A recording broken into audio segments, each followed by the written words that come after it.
In Norway, a 7-year-old child can walk to school alone at 8 in the morning through the darkness of winter, while the adults passing by barely see anything unusual or worrying about it.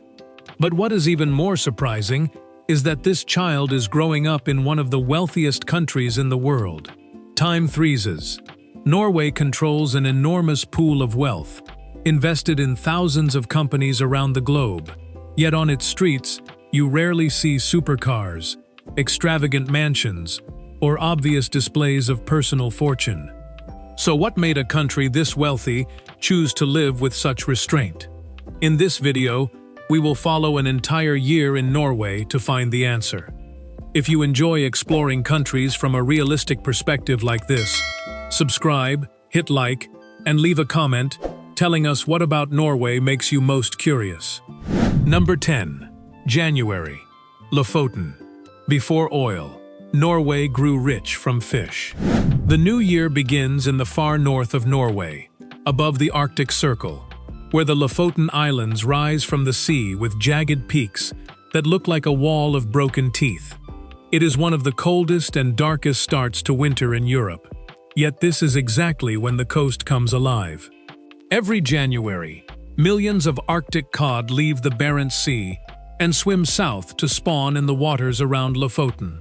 This migration has repeated so steadily across generations that the fish has its own name, skrei, from an Old Norse word meaning the one that moves forward. The fishing season lasts from January to April, and for about 1,000 years, coastal families have organized their lives around the rhythm of the fish, returning time. In Henningsvær and Svolvær, the fish are cleaned, split open, and hung in pairs on large wooden racks along the shore. They remain outside in the cold air until they become stockfish, a hard, dried fish that can be stored for years. The drying racks run along the water's edge, and in February and March, the smell of drying fish almost covers the entire village. Before the oil era, this fish was once considered the gold of Norway. It was exported to Europe for centuries, bringing money to churches and ships, and helping a poor country on the northern edge of the continent learn how to trade with the wider world. In Henningsvær, the fish racks stand beside a small football field squeezed between rock and sea, creating the famous view of fish below, the field in the middle, and mountains all around time, Fjords. Along the coast, the fishermen's cabins are often painted a deep red. One explanation says the red paint, made from cheap earth pigments and cod liver oil, was once the most economical choice. Another says red was the easiest color to see from the sea when snow blew sideways. Either way, both explanations reflect the same truth. This place was built first for survival, and only later did beauty appear, shaped by many winters. Number 9. February. Tromsø, the city that lives through 2 months without the sun. In Tromsø, the largest city in Arctic Norway, the sun disappears in late November and does not return until mid-January. Even in February, daylight stays low behind the mountains, making midday feel like one long stretch of blue twilight. But behind that beautiful scenery is a reality rarely shown on postcards. The darkness of winter can truly leave people exhausted. In many homes, light therapy lamps sit on kitchen tables like ordinary household appliances. Some mornings, alarm clocks ring while it is still completely dark. Children walk to school beneath the stars, and adults have to pull themselves out of bed while their bodies still feel as if it is not yet time to wake up. Rather than fighting winter, Norwegians have developed a way of life that makes the dark months easier to enjoy. They call that feeling koselig.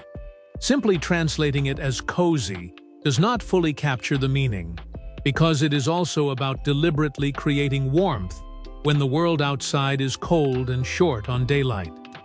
It might mean candles glowing during breakfast, wool socks waiting by the door, warm bread coming out of the oven, or friends sitting around a table with no hurry to leave. Cafes use candlelight to create a sense of closeness. Offices keep blankets nearby, and an invitation to meet can sometimes feel less like a simple dinner plan and more like an invitation to share warmth. What is surprising is that many researchers once assumed the polar night would make people here simply endure the season until it passed. Yet many residents of Tromsø actually look forward to it, the way others look forward to summer. They call it mørketid, the dark time, when the sky can suddenly come alive with bands of green and purple northern lights. For local residents, the aurora is not just a spectacle for tourists. Someone may shout from a balcony, dinner may be forgotten, and soon the whole family, and even the neighbors, are stepping out into the snow to look up at the sky. In Tromsø, people cannot remove the darkness, so they have learned to turn it into a part of winter worth looking forward to. Number 8. March. Trondheim, where children learn independence from a very young age. In March, Trondheim, Norway's former medieval capital in the center of the country, begins to regain daylight quickly after the long winter months. If you follow an ordinary family through a typical day, you will notice many things that may surprise people from other countries. The children often leave home first, walking or cycling to school, without their parents accompanying them. A 7-year-old crossing the city alone is not seen as neglected. It is considered quite normal. In some coastal areas, children even travel to school by boat, much like children elsewhere take a bus. For many Norwegian parents, allowing a child to travel a certain distance alone does not feel reckless, because they themselves grew up in a society with a very high level of trust, time. By around 8, adults begin work, but what surprises many visitors is that most have already left the office sometime between about 3:30 and 5 in the afternoon. Working overtime is not viewed as proof of dedication. Instead, it can be seen as a sign that the work has not been organized efficiently. A standard work week lasts about 37.5 hours, and 5 weeks of vacation are guaranteed by law. Despite working fewer hours, Norway remains among the countries with some of the highest productivity per hour in the world. The idea behind this is fairly simple. A well-rested person usually works better, and parents who have time for their children do not have to trade away their children's childhood just to answer a few more emails. Around lunchtime, many employees take the opportunity to go outside for a walk, even when it is cold, raining, or snowing. This habit is closely connected to friluftsliv, a way of life that treats spending time outdoors as a natural part of everyday living. Teams 3s. When a baby is born, the parents also receive about 1 year of paid leave to share, with fathers expected to take an active part. Walking through Trondheim on a weekday morning, you may see many men pushing strollers. For many families here, raising a child is not seen only as the private responsibility of 2 parents. It is something supported by an entire stable social system. Number 7. April. Easter in Norway. Wooden cabins, snow, and murder stories. In April, Norway almost seems to carry out a nationwide disappearance. It is Easter week, when many cities grow quiet, shops close, and the streets become noticeably emptier. Instead of staying in urban areas, countless families head into the snow-covered mountains to stay in a height, the wooden cabin that has become a familiar part of Norwegian life. For Norwegians, a height does not need to be luxurious. About 1/3 of families own one, while nearly half can use a cabin belonging to parents, relatives, or friends. These cabins are usually small, built of wood, and intentionally kept simple. Wi-Fi may be weak or completely unavailable. Water might come from a well, and warmth comes from firewood that the people staying there have to split themselves time. What matters most is not comfort or modern facilities, but the fire, the silence, and the feeling that there is nowhere else you need to be. While wealthy people in many places may display success through glass mansions or marble interiors, A Norwegian millionaire can still take pride in a wooden cabin, where everyone washes the dishes by hand. Many height cabins are also passed down through 3 or 4 generations, allowing neighboring families to meet again every Easter for almost their entire lives. The holiday days also come with traditions of their own: cross-country skiing, eating oranges in the snow, and carrying the red, yellow, and green Kvikklunds chocolate bar. During this week alone, Norwegians may eat around 20 million bars, nearly 1/3 of the amount consumed during the entire year time, 3 Most strangely of all, Easter is also the season for crime stories. Publishers release detective novels, newspapers print mysterious criminal cases, and the tradition has its own name, påskekrim, meaning Easter crime. A country famous for its peaceful way of life spends a mountain holiday reading about murder. No one can fully explain why, but almost no one wants to give up the tradition either. When the holiday ends, they ski back down from the mountains, carrying sun-tanned faces shaped by the snow and the bright spring light. If you are still watching at this point, take a second to hit subscribe and continue this journey with us. Every subscription truly gives the channel more motivation to keep searching for better stories, more fascinating places, and even more worthwhile videos for you to enjoy. Thank you for being here with us. Number 6. May. Norway's National Day. No tanks, just children and flags. In May, this country, known for its peaceful way of life, has one day when everything feels completely different. May 17 is Norway's National Day, and the way people celebrate it is distinctly their own. There are no tanks, no missiles, and no military columns marching past a reviewing stand. Instead, the main figures in the parades are children. From Bergen to small villages beside the fjords, students carry flags, march alongside bands, and sing through the streets, while adults line both sides of the road and cheer. In Bergen, it may rain as it often does, but the parade continues. Umbrellas go up, the brass bands occasionally fall out of rhythm, and almost no one wants to leave time. The time lies threes. Another striking sight is the bunad, the traditional clothing that represents different regions of Norway. Each outfit is usually handmade, decorated with silver, and designed with details that can reveal where the wearer's family comes from. Red and blue embroidery may point to Hardanger, while black wool fabric and distinctive silver clasps are associated with Setesdal. For people who understand these traditions, simply looking at a crowd dressed in bunad can reveal the regional roots of many families, going back several generations. A complete bunad can cost around $2,000 to $5,000, and sometimes even more. In a society that generally discourages displays of wealth, this is one of the rare occasions when Norwegians are comfortable wearing something expensive in public. But the message of the bunad is not, "Look at me." It is, "Look at where I come from." Time. 3. This national holiday commemorates the Constitution of 1814. But behind the celebration lies a long history.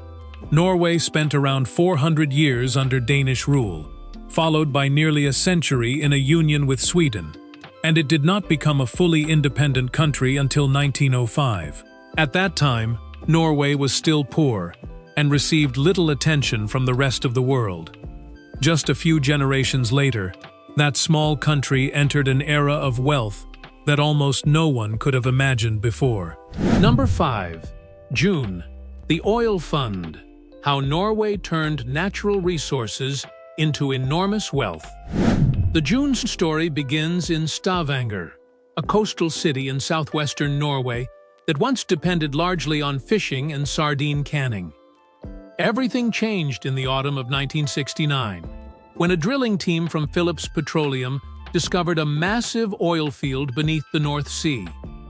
On December 23rd, the company officially informed the Norwegian government that it had found one of the largest oil fields known at the time. The news arrived just 2 days before Christmas, and the discovery has often been remembered as Norway's Christmas gift ever since. What stands out is not simply that the country found oil, but how it handled the money earned from it. The government imposed very high taxes on the petroleum industry, developed domestic expertise, and from the 1990s onward, began placing oil profits into a national investment fund. The central principle was that the fund should benefit even generations not yet born, while the government would be allowed to use only around 3% each year. After several decades, that discipline created the world's largest sovereign wealth fund, worth more than $2 trillion and holding shares in more than 7,000 companies around the world. On paper, that value is equivalent to roughly $400,000 for every citizen. But no individual is allowed to withdraw a personal share. That enormous wealth still comes with a significant cost in everyday life. Gasoline is very expensive. A glass of beer in Oslo can cost as much as an entire meal elsewhere. Rents are among the highest in Europe, and income taxes are also substantial. In return, residents receive tuition-free university education, annual out-of-pocket healthcare costs capped at around $300, and paid parental leave available to both mothers and fathers. The greatest paradox is that Norway is using oil wealth to gradually reduce its dependence on oil itself. In 2025, around 96% of new cars sold were fully electric. A country that became wealthy through oil is preparing for the day when it may no longer need it. Number 4. July, Norwegian summer, fjords, slow TV, and the freedom to explore nature. In July, one of Europe's wealthiest countries seems to slow down almost all at once. This is the season of fellesferie, the shared summer holiday, when many Norwegians use their legally protected vacation time at the same time. Offices become quiet. Automatic email replies simply say, "Back in August," and 5 weeks of vacation send millions of people out of the cities toward fjords, islands, and mountain regions. For Norwegians, money is rarely enough to persuade them to give up this time. Threes. The enormous fjords are among the places they head for. They were not created by the sea, but formed by glaciers, carving deep into valleys over millions of years. When the ice retreated, seawater flowed in and filled the empty spaces. Sognefjord, the longest fjord in Norway, stretches more than 124 miles inland, and in some places, the water is even deeper than the height of the mountains rising beside it. Within this landscape, the Flåm Railway descends from the high plateau to the edge of the fjord, along one of the steepest standard-gauge railway lines in the world. The scenery is so remarkable that Norwegian television once broadcast an entire train journey lasting several hours, with almost no editing. More than 1 million people still sat and watched, as the train simply continued along the tracks. And this style of programming later became known as slow TV time. In one valley, Borgen Stave Church has stood since around 1180. The structure is built from pine wood, joined together without metal nails, while carved dragon heads appear beside Christian symbols on the roof. Nearly 2,000 churches of this type once existed in Norway, but only 28 remain today. Even more distinctive, Norwegian summer is also shaped by allemannsretten, the right of public access to nature. People are allowed to walk, camp, and pick berries in many forests, mountain areas, and coastal landscapes, even when the land belongs to someone else. Here, a person may own the land, threes, but they cannot easily turn nature into something reserved only for themselves. Number 3. September, Røros, where Norwegians turn stockpiling into a way to survive. By September, daylight begins to fade, and Norway enters the season of storing food for the months ahead. In Røros, a former copper mining town on a high plateau near the Swedish border, that habit is still easy to see. This is one of the coldest inhabited places in Norway, with tar-covered wooden houses and winters that have fallen below -58 degrees Fahrenheit. For around 3 centuries, people here survived by following one simple rule: whatever autumn provides, save it for later. Meat is salted, fish is smoked or dried, and root vegetables are stored in cellars dug deep beneath the frozen ground. In the past, a family's prosperity could sometimes be judged by how much food it had stored before October. Røros is now a UNESCO World Heritage Site, but many of those cellars are still filled each year, partly to save money and partly because the habit has been passed down for generations. That same spirit of avoiding waste also helped create one of Norway's most distinctive foods. In 1863, Anne Hove, a young woman working at a summer farm in the Gudbrandsdalen Valley, looked at the whey left behind after cheesemaking, something that was often thrown away, and decided to add cream and keep heating it. The mixture slowly thickened into a caramel brown mass with a texture similar to fudge and a very distinctive flavor.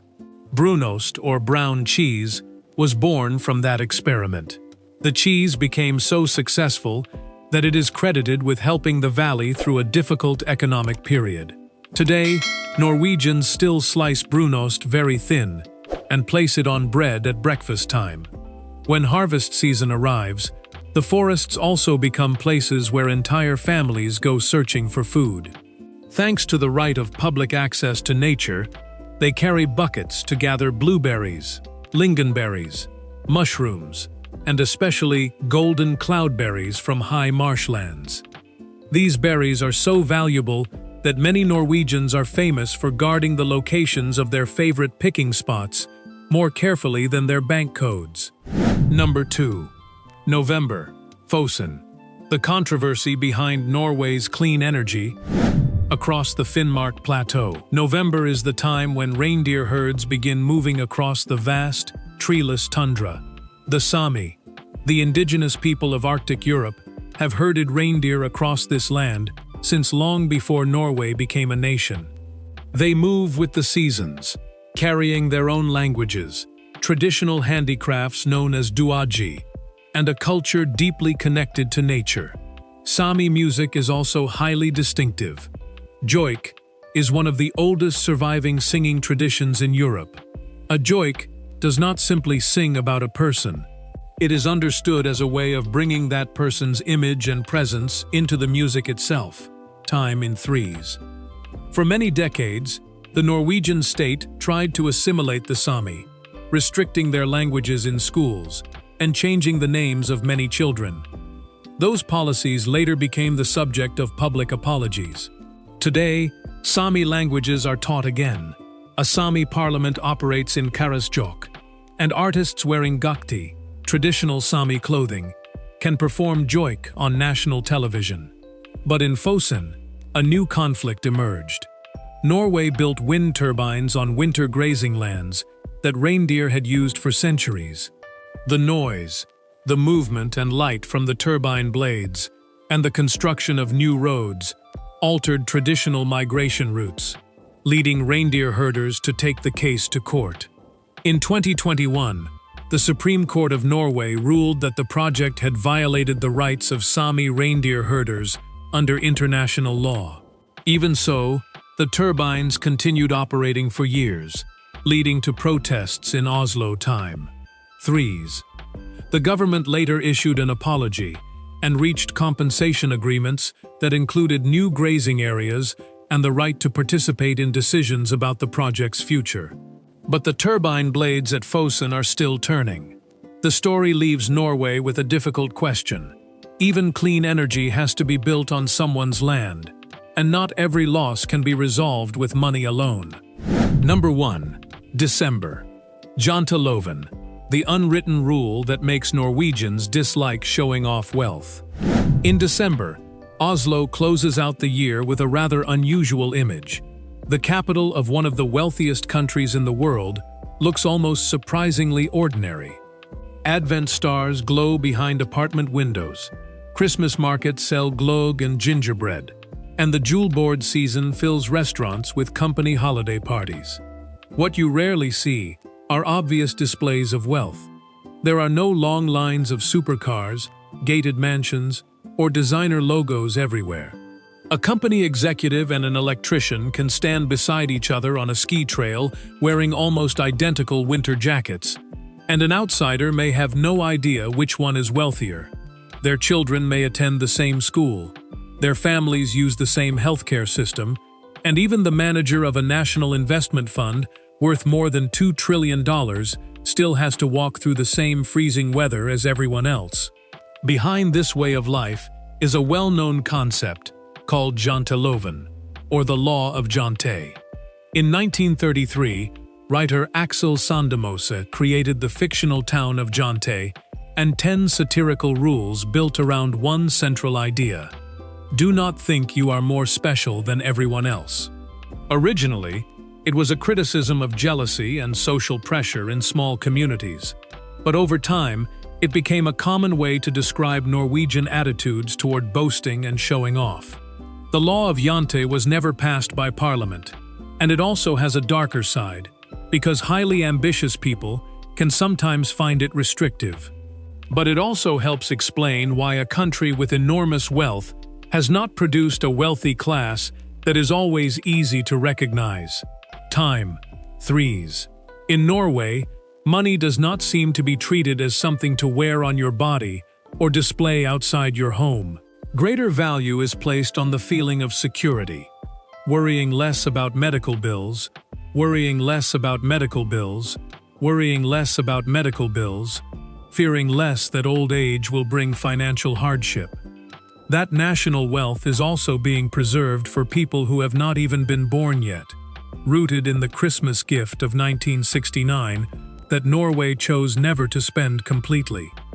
After a full year traveling through Norway, perhaps the most memorable part is not the enormous fjords, the nights filled with northern lights, or the oil wealth worth trillions of dollars. What truly sets this country apart is the way wealth has been turned into a sense of security in everyday life. Time. From children who walk to school on their own, to families who have time to be together, and a society where the wealthy and ordinary people can still stand in the same line without making it obvious who has more. Norway still has contradictions, unresolved problems, and limitations of its own. But perhaps that is exactly what makes the story feel more real. Time. Threes. Now return to the image from the beginning of the video. A 7-year-old child walking to school alone through the darkness of winter. If that is also a form of wealth, what score would you give Norway? Leave your number in the comments, hit like, and subscribe if you want to keep exploring other countries from a realistic perspective like this.